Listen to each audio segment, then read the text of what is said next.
Hello बच्चों, मैं हूं आपके साथ दुर्गेश भारद्वाज। तो बच्चों, स्वागत है आपका एक बार फिर से हमारे YouTube channel study with UP वाली शिक्षा में। बच्चों, यदि आपको हमारी वीडियो पसंद आए तो प्लीज़ इसे लाइक एंड शेयर ज़रूर करें और अगली वीडियो के लिए आप इस चैनल को सब्सक्राइब ज़रूर करें। तो चलिए शुरू करते हैं हम आज की वीडियो। उधो मन ने भये 10-20, एक हु तो सो गयो श्याम संग को अवराधे ईस। इंद्री शिथिल भई के सब बिनु, जो देहि बिनु शीस। आशा लागी रहती तन श्वासा, जिव ही कोटि बरीस। तुम तो सखा श्याम सुंदर के, सकल जोग के ईस। सुर हमारे नंद नंदन बिनु, और नहीं जगदीश। तो चलिए अब हम इनके कठिन शब्दों को भी देख लेते हैं। उद्धव मन ने भये 10-20। उद्धव जो श्री कृष्ण जी के मित्र हैं, उनका नाम है उद्धव। मन ने भय, मन को नहीं भाते हैं 10-20। 10-20 का अर्थ यहाँ पर 10-20 ही रह जाएगा। तो यहाँ गोपियाँ उद्धव जी से कहती हैं कि हे उद्धव जी, हमारे मन 10-20 नहीं है जो हमें कोई और भाएगा। एक हु तो सो गयो श्याम संग को अवराधे ईस। एक हु तो एक हुआ करता था, एक का एक हो जाएगा, हु तो का हुआ करता था। सो गयो, सो मतलब वो ही, गयो मतलब चला गया। श्याम संग श्री कृष्ण के साथ, को कौन, अवराधे मतलब आराधना, ईश यानी ईश्वर। तो इन सब का अर्थ हो जाएगा हमारा तो एक ही मन हुआ करता था, वो ही हमारे श्री कृष्ण के साथ चला गया। अपने प्रभु को छोड़कर हम किसी अन्य ईश्वर की आराधना नहीं कर सकती। इंद्री शिथिल भई केशव बिनु, जो देहि बिनु शीस। इंद्रियां शिथिल मतलब कमजोर, भई हो गई या होना, केशव श्री कृष्ण, बिनु बिना, जो मतलब जैसे, देही यानी शरीर, बिनु बिना, शीस यानी सिर। तो इन सब का अर्थ यहाँ पर हो जाएगा श्री कृष्ण के बिना हमारी सभी इंद्रियां कमजोर हो गई हैं, जैसे बिना सिर के हमारा शरीर हो गया हो। आशा लागी रहती तन श्वासा, जिव ही कोटि बरीस। आशा लागी लगी रहती, रहित के बिना, तन यानी शरीर, श्वासा सांस, जीव ही जीवन, कोटि यानी करोड़, बरिस यानी वर्ष। तो यहाँ पर इन सब का अर्थ हो जाएगा हमें हमेशा उनके आने की आशा लगी रहती है, क्योंकि उनके बिना हम निष्प्राण हो गई हैं। इसी आशा के कारण ही हमारे शरीर में सांसें चल रही हैं। चाहे हमारे जीवन के करोड़ों वर्ष ही क्यों न बीत जाएं, फिर भी हम उनके आने की आशा को नहीं छोड़ेंगी। तुम तो सखा श्याम सुंदर के, सकल जोग के ईस।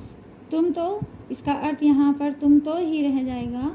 सखा मतलब दोस्त यानी मित्र, श्याम सुंदर के श्री कृष्ण के, सकल मतलब संपूर्ण, जोग यानी योग, के ईश का मतलब हो जाएगा के ईश्वर। तो यहाँ इन सब का अर्थ हो जाएगा कि गोपियाँ उद्धव जी से कहती हैं कि तुम तो श्री कृष्ण के मित्र हो और संपूर्ण योग और विद्या के ईश्वर भी हो। सुर हमारे नंद नंदन बिनु, और नहीं जगदीश। सुर मतलब सूरदास जी, हमारे यहाँ पर हमारे ही हो जाएगा। नंद नंदन नंद के लाल, कौन है नंद के लाल? श्री कृष्ण जी। बिनु मतलब बिना, और नहीं का भी यहाँ पर और नहीं ही रहेगा। जगदीश मतलब आराध्य या फिर ईश्वर। तो यहाँ पर सूरदास जी कहते हैं कि गोपियाँ उद्धव जी से कहती हैं कि हे उद्धव जी, हमारे तो केवल और केवल नंद के नंदन यानी नंद के लाल ही सब कुछ हैं। उनके बिना दूसरा कोई और ईश्वर हमारा आराध्य नहीं बन सकता। इनके बिना हमारा कोई दूसरा आराध्य नहीं है। तो बच्चों, अब हम इसके प्रसंग को भी देख लेते हैं। प्रसंग इस प्रकार से है। प्रस्तुत पंक्ति में श्री कृष्ण उद्धव जी को गोपियों के पास भेजते हैं, क्योंकि गोपियां उनको याद कर कर के अत्यंत ही व्याकुल मतलब दुखी हो रही हैं। उद्धव जी ज्ञान और योग का संदेश लेकर ब्रज पहुंचते हैं, लेकिन गोपियां उनके इन संदेशों को स्वीकार नहीं करती, क्योंकि वे श्री कृष्ण को छोड़कर किसी अन्य की आराधना नहीं करना चाहती। तो बच्चों, यहाँ पर उद्धव जी श्री कृष्ण को छोड़कर एक निर्गुण ब्रह्मा की उपासना करने के लिए गोपियों को कहते हैं, लेकिन गोपियाँ ये कहती हैं कि हमें उनके बारे में नहीं पता, तो हम उनकी आराधना कैसे कर लें, हमारे तो सिर्फ और सिर्फ श्री कृष्ण जी ही सब कुछ हैं। तो बच्चों, अब चलिए हम इसके अर्थ को भी देख लेते हैं। गोपियाँ उद्धव से कहती है कि हे उद्धव जी, हमारे 10-20 मन नहीं है, हमारा तो एक ही मन हुआ करता था, वो ही हमारे श्री कृष्ण के साथ चला गया है। अब हम किस मन से तुम्हारे बताए गए निर्गुण ब्रह्मा की उपासना करें? इसलिए अपने प्रभु को छोड़कर हम अन्य किसी ईश्वर की आराधना नहीं कर सकती। श्री कृष्ण के बिना हमारी सभी इंद्रियां कमज़ोर हो गई हैं। इस समय हमारी स्थिति बिल्कुल ऐसी हो गई है जैसे बिना सिर के प्राणी की हो जाती है। श्री कृष्ण के बिना हम निष्प्राण सी हो गई हैं। हमें हमेशा उनके आने की आशा सी लगी रहती है। इसी कारण हमारे शरीर में सांसें चल रही हैं। इसी आशा में हम करोड़ों वर्षों तक जीवित रह सकती हैं। हम सभी गोपियाँ उनके आने की आशा को नहीं छोड़ेंगी। गोपियाँ कहती हैं कि हे उद्धव जी, आप तो श्री कृष्ण के मित्र हैं और संपूर्ण योग और ज्ञान के ईश्वर भी हो। आपको इस बात का भी ज्ञान होगा कि हमारा और हमारे प्रभु का मिलन कैसे होगा। आप ही हमें उनसे मिला सकते हो। सूरदास जी कहते हैं कि गोपियों ने स्पष्ट रूप से उद्धव को बता दिया है कि नंद के पुत्र श्री कृष्ण के बिना उनका कोई और आराध्य नहीं है। उनके अतिरिक्त वे किसी और की आराधना नहीं कर सकती।